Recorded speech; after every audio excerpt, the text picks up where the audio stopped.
Greetings everyone, my name is Greg.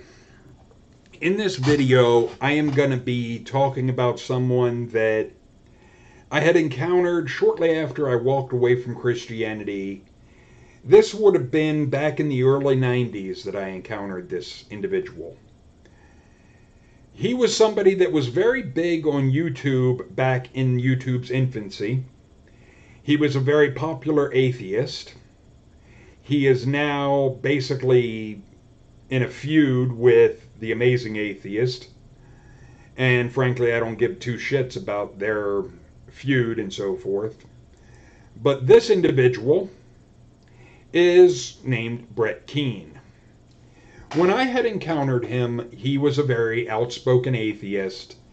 And him and I would regularly go into Yahoo chat rooms. And basically, if I wasn't there, he would pull me in so that he would have basically backup type of thing with dealing with Christians. And now he has become the very thing that he would set out with me to battle against. Ironic, isn't it? And at the time, I used the term of being a deist. The thing is, I was doing that because there was very little information available on atheism and what all of that meant. So and with walking away from Christianity, I knew I couldn't be a Christian because I didn't go along and won't go along with the torture of somebody else. I didn't immediately want to totally abandon the God notion. So the idea of a deistic God versus a theistic God, I understand that dynamic very well. And what this is about is a bit of stupidity that Brett Keane had come up with that is really stupid just from the title. 10 Reasons Why Believe in God by Brett Keane. Sentence construction is apparently not a strong suit for him. 10 reasons why who believe in God? You, Brett? Are you missing an I? However, I'm getting a bit picky with that, but his first claim in his number one is utter bullshit that the universe is by definition supernatural. Bullshit. The universe is not supernatural. The universe is by definition natural. Because everything in the universe and nature is natural. If it occurs in the universe, in nature, that means it is natural. Supernatural means hocus pocus, abracadabra, Shazam.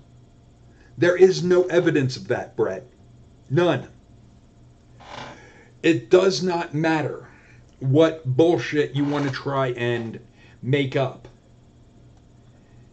The universe doesn't become supernatural just because you claim it. Just like a God doesn't become a personal being just because you claim it. With this number one, I would be questioning first, which are you arguing for, Brett Keane? A deistic God that is not giving two shits about us, that is more of a cosmic force behind the universe? Or are you arguing for a personal God? One that personally sticks its nose up your fat ass? I really want to know. Which one are you arguing for? Because you can't be arguing for both.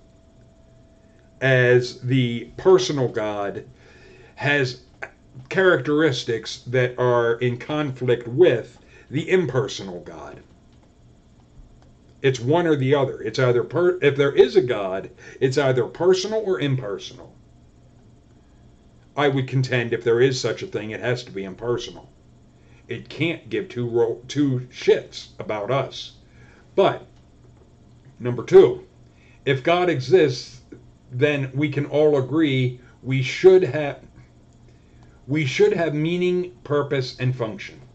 Why? Whether a God exists or not, the fact that people should have meaning, purpose, and function only because we say so. To quote George Carlin here, for humans, life is precious because we're alive. Self-interest. Those that are dead give less than a shit about the sanctity of life. The thing is, we attribute meaning, purpose, and function to life because we're alive. Self-interest. The idea that if a God exists, then there has to be this. Why? If a God exists, the only, to use the term meaning, purpose, and function, according to Christianity, is for you to be its little puppet on a string. You don't have your own mind if a God exists. You are nothing but a puppet on a string, only able to do things because it's what the God made you to do. Because if this God is all-knowing, then it knows everything you're going to think, do. So where exactly is your choice? Where exactly is your free will? Where exactly is your purpose that you have decided? As you can't think or do a goddamn thing that it didn't set you up to think or do. If a God exists, it defeats meaning and purpose, other than what it would create you for in its puppet on a string. If you want to be a puppet on a string, that's your choice. But there's no evidence to support that that is what's going on. Also, I find it interesting that he uses the term, the environment around you is a matrix. If that would be the case, Brett Keane, that would mean life is a hologram. The movie The Matrix, very popular movie, one that I enjoyed. However, if it is a matrix, then everything about it is programmed by something else. Where is your purpose? Where is your meaning? Where is your function other than what was programmed in for you to have? You're pissing on your own feet. Trying to use logic and rationality to the universe when, according to this bullshit, it's just a hologram. It's a computer program. So you're a glitch in the computer program. So what? And to say both of those are points for believing in a God, actually, no, they're not. That second one is more of a point against believing in a God. But number three, nature by itself has no intention nor plan. Yet reproduction creates a mapping system and blueprint of every living organism, creating male and female with counterparts to reproduce. Somehow our body acts as nanobots, recreating our genes, our children in our image, just as God created his. Bullshit. Motherfucking bullshit, Brett. Because there is no mention of genes in the creation story. There is no mention of the God having any genes.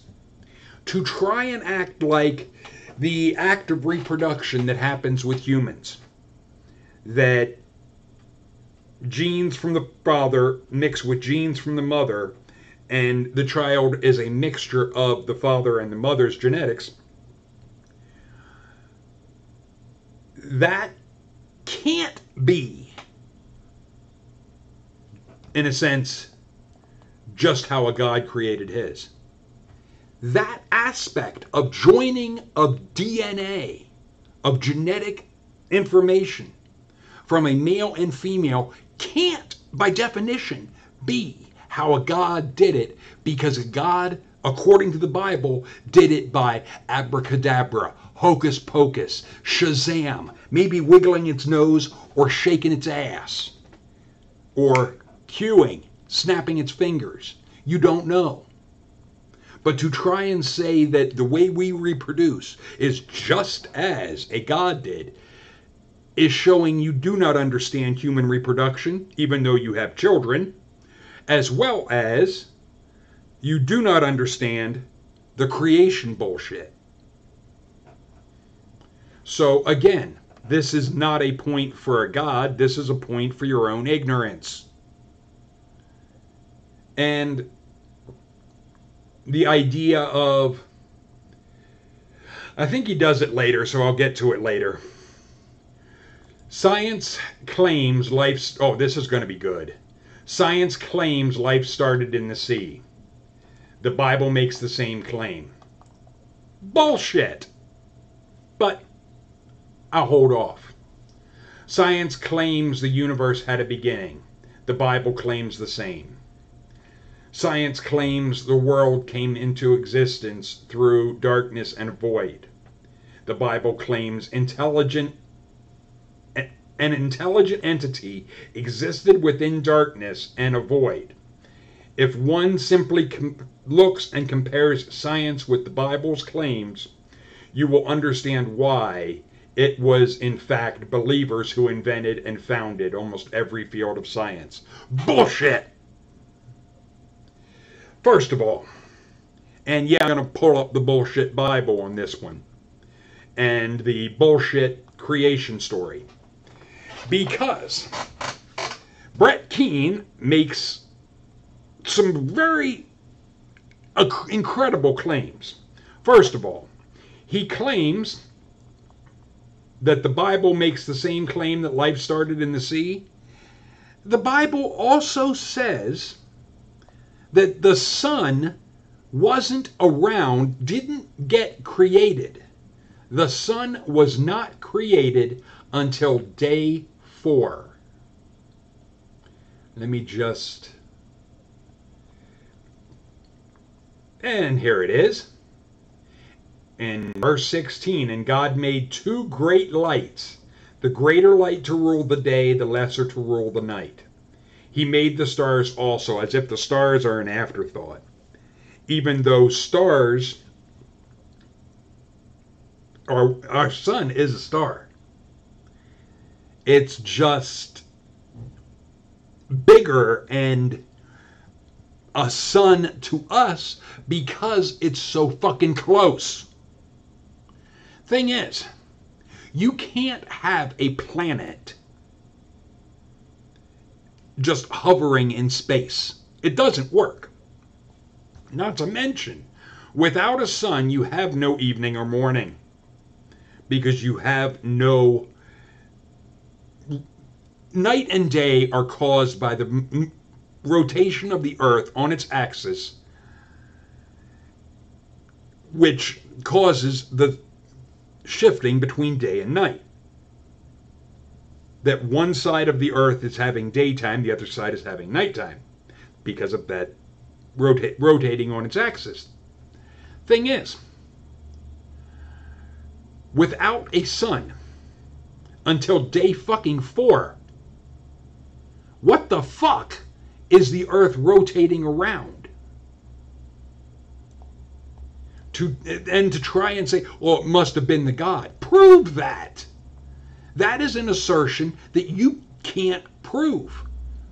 You would be trying to make shit up to fit a gap, a massive gap in your goddamn story. But there's a bigger problem. Beyond the fact that you don't have day and night without the sun and moon, even though it was mentioned in Genesis 3, the let there be light and there was light. From where? There's no sun. And divided the light from the day, and evening and morning were the first day. without a sun? What was it? What was this God dividing? It makes no sense. And then in verse 7, the God divided the waters which were under the firmament. If you don't have a sun, you don't have waters. You have ice. You have a frozen planet. A frozen block of goddamn ice. You can't have water without the heat from the sun melting the ice and causing liquid water. However, the early Earth wasn't a water planet. It was more of a fire planet because of how things were coming together. But this is where creation gets things all fucked up. It's not a matter of life starting in the sea.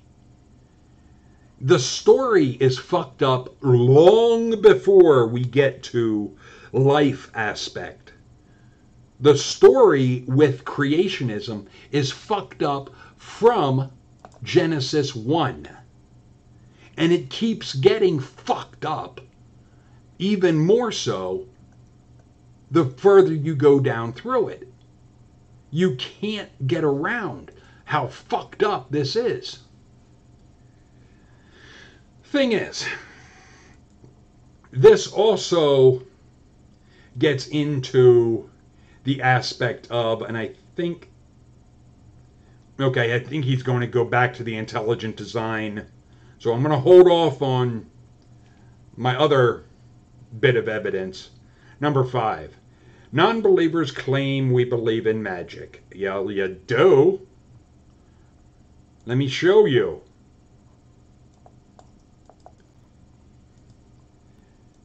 And God said, let there be light. What did he say? Hocus pocus? Abracadabra? Shazam?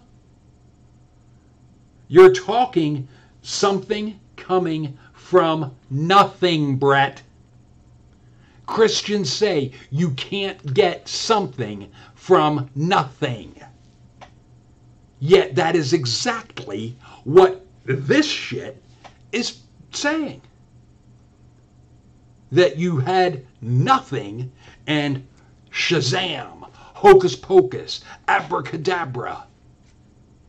You have all this shit. However, yet they're and here he tries to twist, yet they're the ones who claim the universe and life came into existence with nothing guiding it. Might I add, magic is real and practiced by intelligent magicians. Magic, Brett? Are you really trying to say illusionists are doing magic? Or are they, as the term is accurately called, illusionists? They do illusions. Sleight of hand. That's not magic, you twit. It is called an illusion. There is no such thing as magic. If you want to claim, as you do here, magic is real and practiced by intelligent magicians, show me a magician. Penn and Teller, they're illusionists. Chris Angel, he's an illusionist. David Blaine, he's an illusionist. There's the Amazing Randy, he's an illusionist. I have not seen a magician. I've never encountered a magician. Someone that does magic. Show me an intelligent magician. Someone that does magic. Not illusions, Brett. Magic.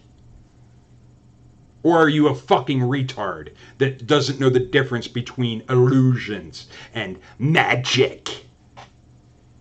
Fucking retard. Number 6. Scientists can't can never reproduce life without stealing God's code that was created for them. What? Prove, Brett, that there is a God that created this code. This is a claim you have to prove. You do not get to just make up bullshit whenever it suits you. The idea that you have some code from a God. No, we don't. DNA, human DNA, didn't come about for about, I would say, at least 13 billion years after the universe was around.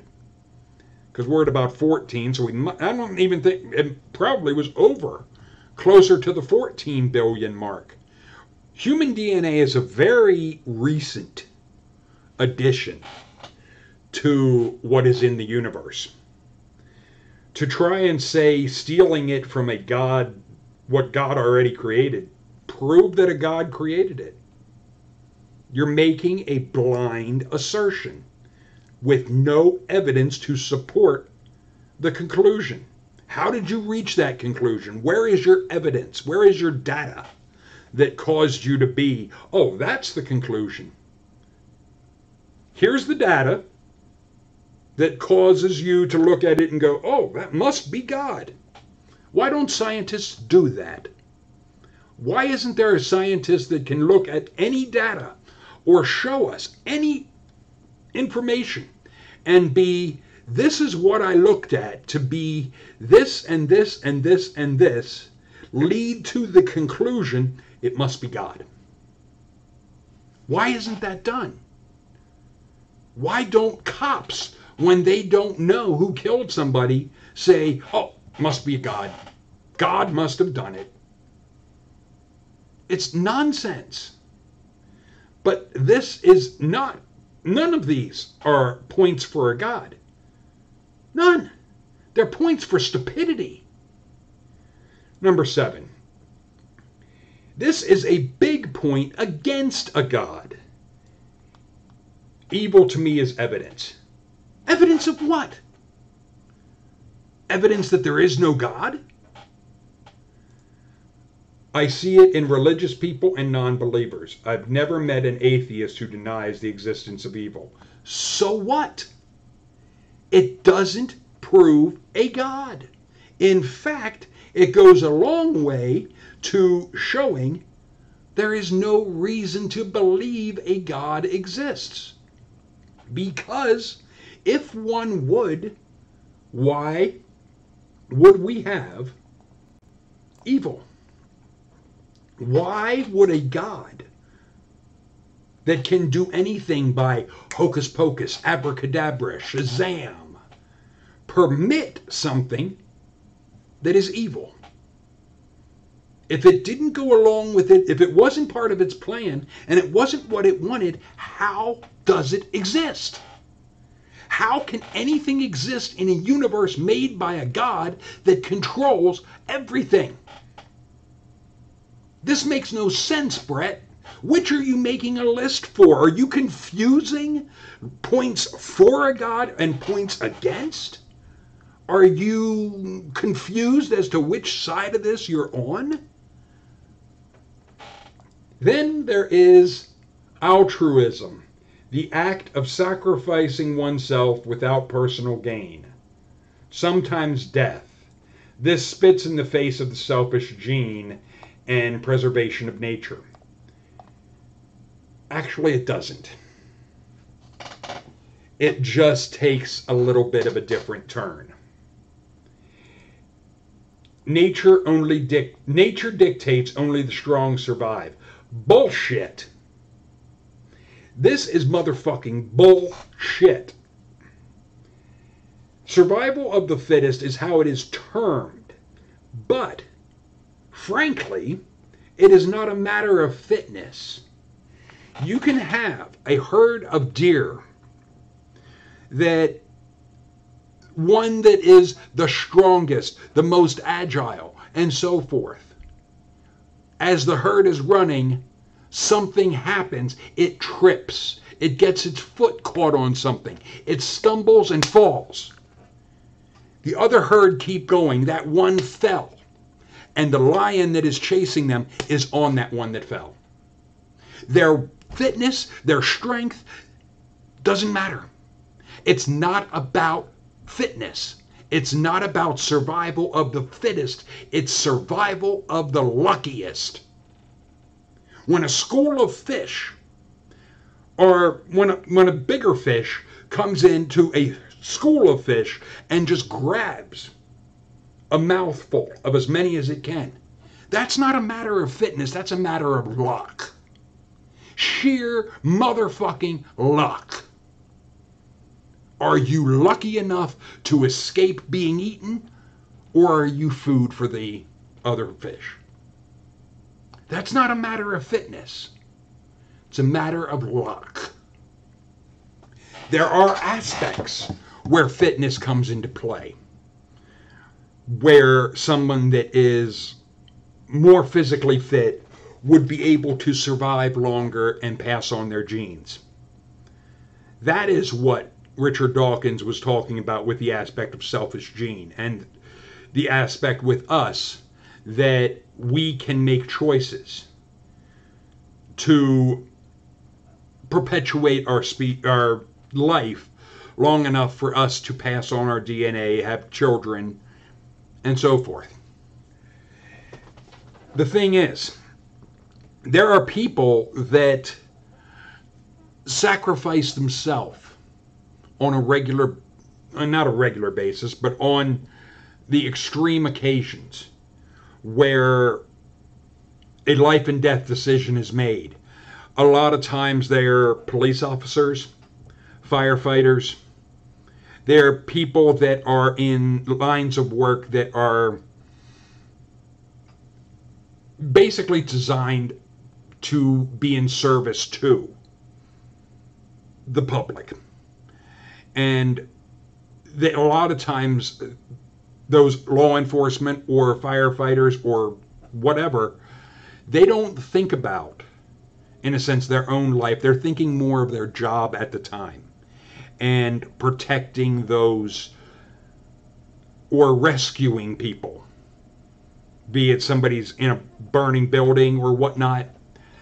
They're not looking at it as they're going to be sacrificing themselves, even though it can happen that they do, in the act of saving this one person that they themselves could die, just like a soldier in battle could lay down fire and put themselves in a position of losing their life in order to protect those in their company.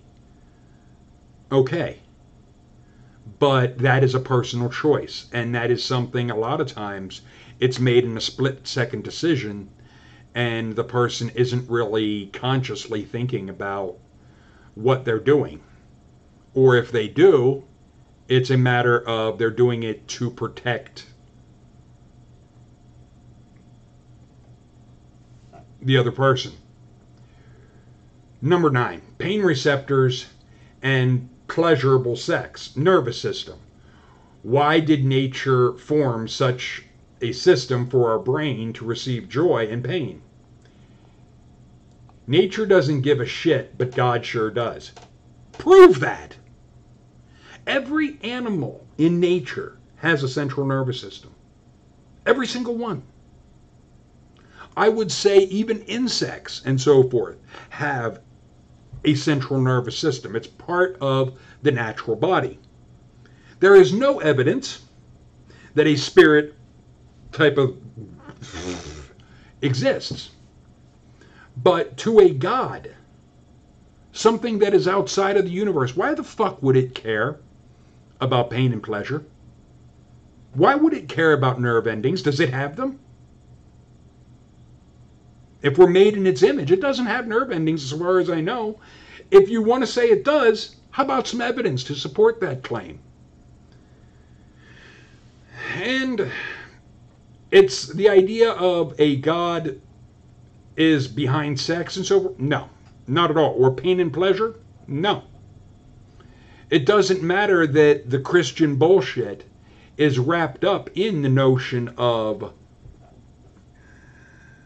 a carrot and stick mindset of think as we say or be tortured. That doesn't mean that the God would give two shits about pain and pleasure. The truth of the matter is, we do. Because pain and pleasure is part of physical life. There is no reason to believe after a person is dead that the central nervous system will continue to function. Why would it? The body is dead. The brain is dead. Everything about it is dead. So, why would you feel pain or pleasure? So the idea of an afterlife being about pain or pleasure, why? Where's the evidence to support that claim? And the whether you like it or not, you're a miracle. Based on what? According to mathematicians, we should not exist. You're mathematically improbable. In other words, we shouldn't even be here. This comes down to a so what? It does not prove a God. None of this is proof of a God.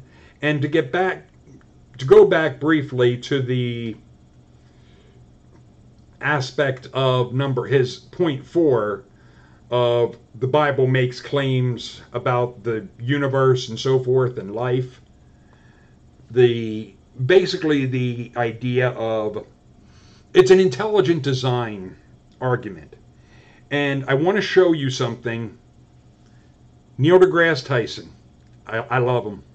He is great. Here is Neil deGrasse Tyson. Here's a little bit of intelligent design here. Here's one that wants to accept the science, but then is like what's before the Big Bang. We don't quite know yet, so God was there.